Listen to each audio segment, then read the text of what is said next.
सरकार से न्याय पाने की उम्मीद खत्म सी हो चुकी है। धर्म की चादर ओढ़कर वोट की राजनीति करना देश के संवैधानिक मूल्यों के लिए घातक साबित हो रहा है। गन्ना किसानों के लिए कितना दुर्भाग्यपूर्ण है कि सरकार ने गन्ने का मूल्य बढ़ाना तो दूर, गन्ना का मूल्य अभी तक घोषित नहीं किया है।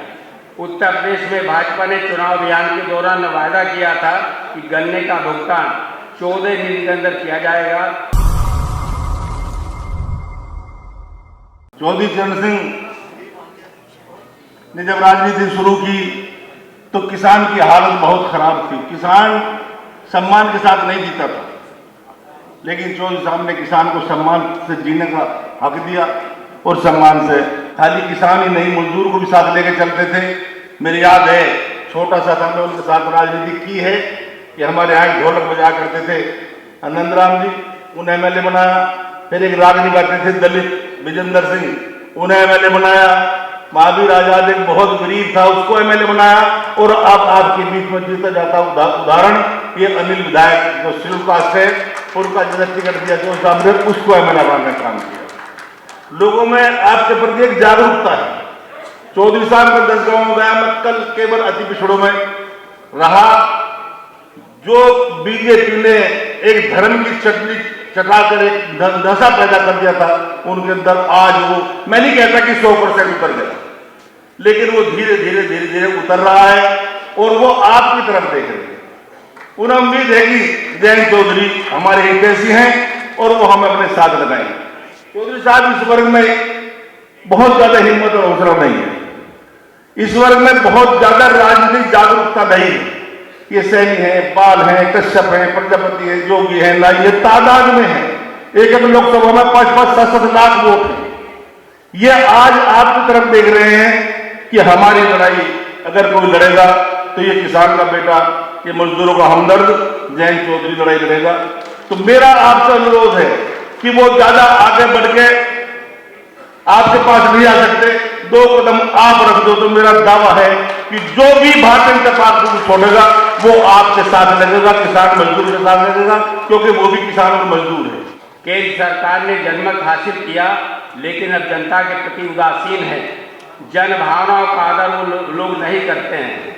सरकार से न्याय पाने की उम्मीद खत्म सी हो चुकी है।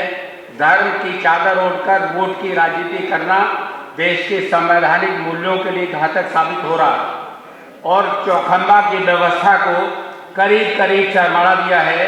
वही कोशिश कर रहा है कि देश में कोई समस्या हो, ऐसा महसूस कराते देश में कोई समस्या है ही नहीं। हमारे पूर्वज महात्मा गांधी, सरदार पटेल, चौधरी चरण सिंह, डॉक्टर BR अम्बेडकर और डॉक्टर राम मनोहर लोहिया ने देश को प्रेरणादायक नेतृत्व दिया। राष्ट्रीय लोकदल चौधरी चरण सिंह जी की विचारधारा की समर्पित संगठन है। आज हम सब के लिए जरूरी है कि देश में भाईचारा और समरसता का वातावरण कायम करने का प्रयास करें। आज देश में किसान और ग्रामीण समुदाय हाशिए पर है। किसान आंदोलन के जरिए किसानों ने एमएसपी प्रणाली की कमियों को उजागर किया था। अभी तक केंद्र सरकार ने किए गए वादे पूरे नहीं किए, जो बेहद निराशाजनक बात है। एक ओर जो किसानों की उपज के दाम में कोई वृद्धि नहीं की जा रही है, दूसरी ओर उसके द्वारा इस्तेमाल की जाने वाली चीज़ों के दाम में लगातार वृद्धि हो रही है। डीजल, पेट्रोल, गैस और बिजली की दरों में बढ़ोतरी किसान की कमर तोड़ रही है। आज बेहद जरूरी है कि डीजल, पेट्रोल और बिजली की दरों में कमी की जाए। गन्ना किसानों के लिए कितना दुर्भाग्यपूर्ण है कि सरकार ने गन्ने का मूल्य बढ़ाना तो दूर, गन्ना का मूल्य अभी तक घोषित नहीं किया है।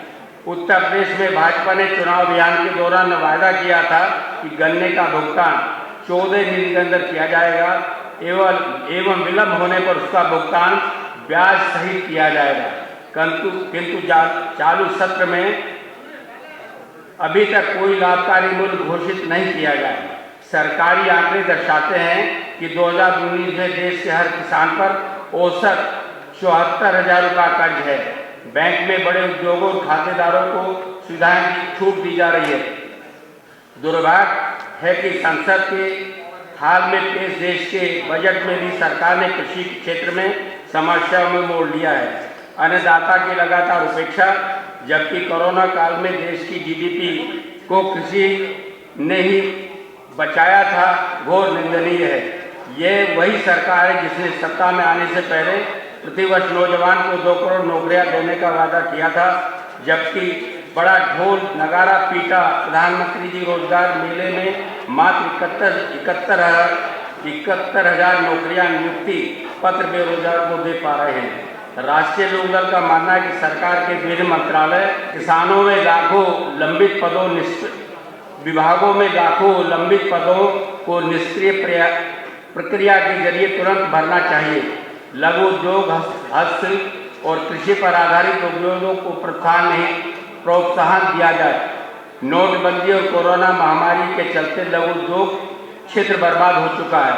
देश में लाखों लोग बेरोजगार हो गए हैं, अर्थव्यवस्था चरमरा गई है। चौधरी चरण सिंह जी का कथन था, बेरोजगारी का उन्मूलन तथा ग्रामीण क्षेत्रों की तरक्की के लिए लघु उद्योगों का विकास जरूरी है।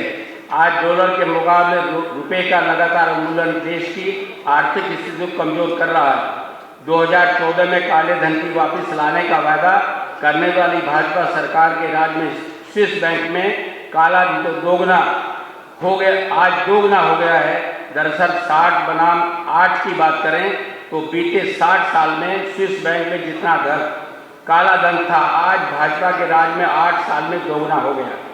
उत्तर प्रदेश और राजस्थान में राजनीतिक तालमेल बनाकर राष्ट्रीय लोकदल आगे बढ़ रहा है।